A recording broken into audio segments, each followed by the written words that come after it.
Another thing to note is the Fed's profitability, which was always good up until recently when, in coping with the global financial crisis, it decided to start paying interest on the reserves banks keep with it. It did this to encourage banks to hold more reserves with it for two reasons. First, as a measure of safety for the banks. After all, that's one of the reasons the Federal Reserve Bank was created, to force banks to keep some portion of their funds safely tucked away at the Fed in reserve.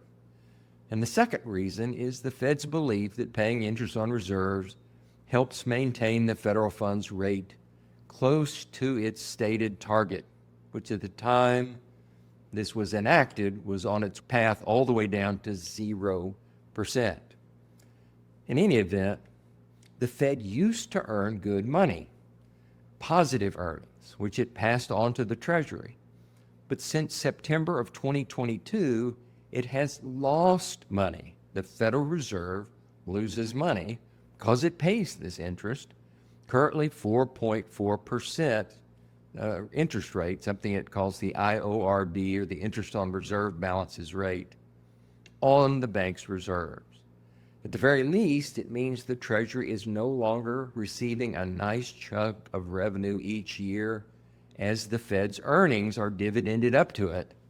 Instead, those earnings are now going to banks in the form of that interest that's being paid. Senator Ted Cruz, among others, has advocated discontinuing paying interest on reserves, something that was almost never done historically, and we tend to agree with him.